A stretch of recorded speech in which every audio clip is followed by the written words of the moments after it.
今回は、秋高田氏の熊高議員が YouTube チャンネルを開設したことを祝して、心に刺さった熊高議員の討論2選、切り抜かせていただきました。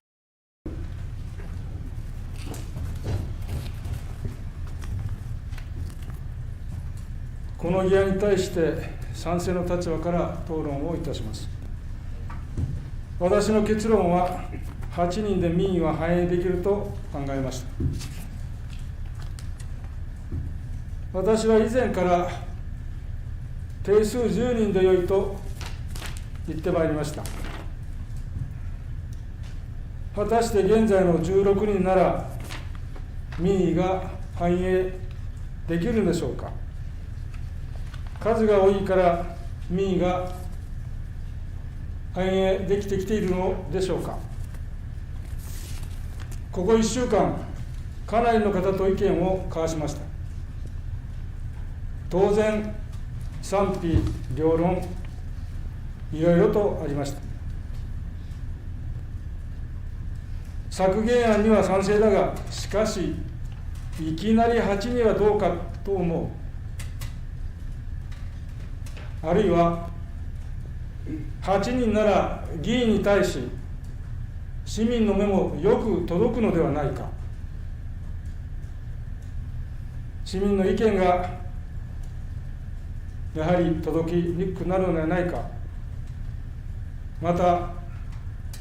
議論が不十分ではないかといった意見、本当に千差万別多々ありました。しかし、私は、この8人という数字は、市長から議員とそれを選ぶ市民の覚悟を問う数字だと受け止めております。全議員の中で最も人口が少ない地域から出ている私ですが、地域のことだけでなく、安芸高田市全体をも考えて、議員活動をしてきたつもりです。その私が、鬼滅の刃さながら、自らの首に刀を当ててでも覚悟すべきだというふうに思っております。そうは言っても議員も人間なので得意不得意はあるでしょう。ただ8人が沖縄にあって活動すれば市民の意見の届く政治は不可能ではないと私は思っております。私は改革を進める市長と安芸高田市民を信じ、覚悟を持って8人の案を受け入れようと思っております。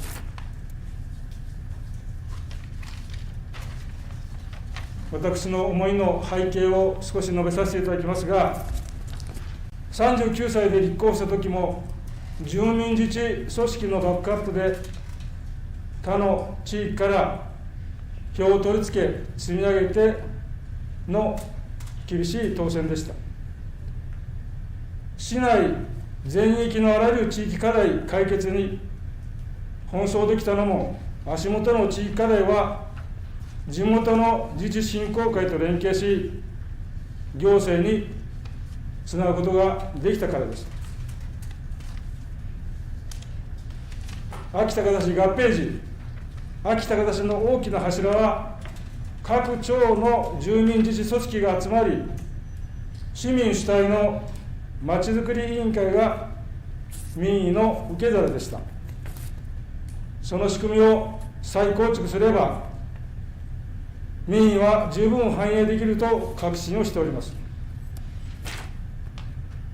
現在、安芸高田市都市計画マスタープラン等策定委員会が市民アンケートに基づき、すでに2回の会合を開いております。その議事録を読むと、コンパクトシティ形成へ向けた協議を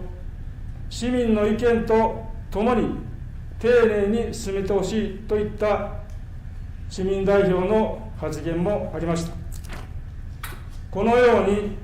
住民自治組織と意思疎通を十分図る仕組みを確立し、そこで作り上げた政策を市長が議会に提案し、大所高所から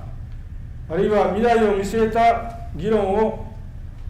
8人の議員が行う姿こそが私の望む今後の議会です。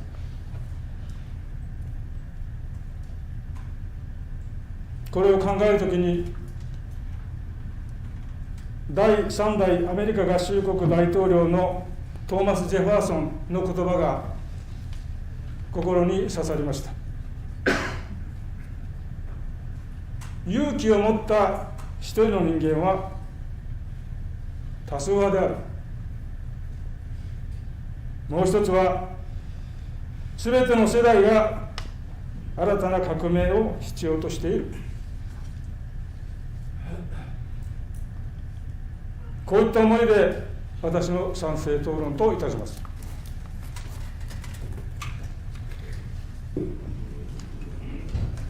はい、12番。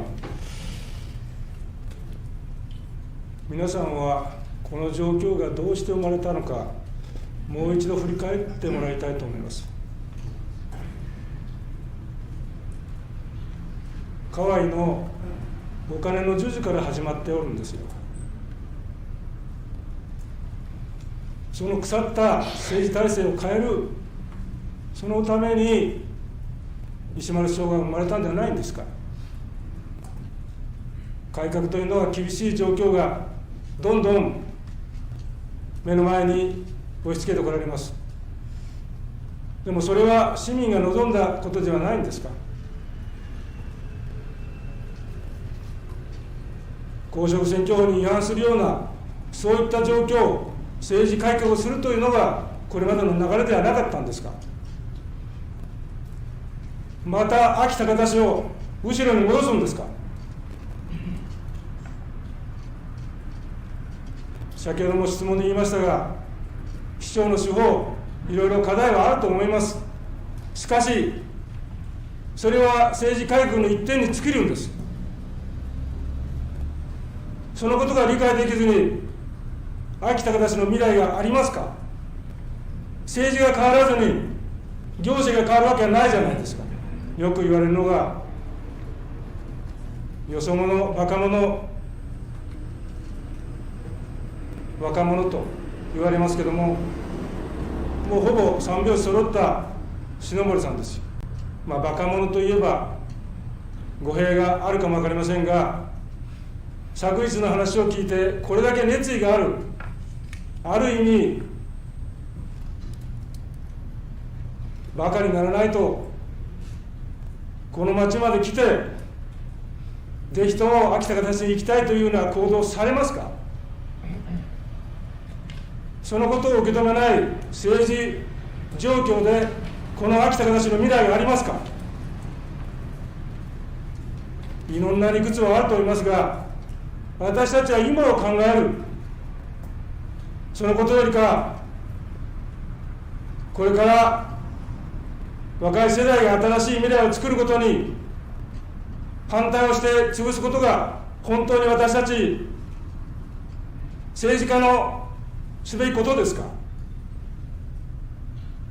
ぜひとも冷静に考えてこの秋田形の未来を一緒に作るように判断をいただきたい、そういった立場で賛成討論とさせていただきます。議員定数半減案の時は賛成は熊高議員ただ一人でした。リハックのライブ配信でご自身もおっしゃっていましたが、選挙の当選順位が最下位の自分にとっては、この賛成は自らが切られると自虐を交えてお話しされていました。確かに、その場では笑ってしまいましたが、それができる勇気と覚悟に感動しましたし、政治家というのは、税金の使い方を託している人たちです。覚悟と勇気を持って取り組んでもらわないと、困るのは市民です。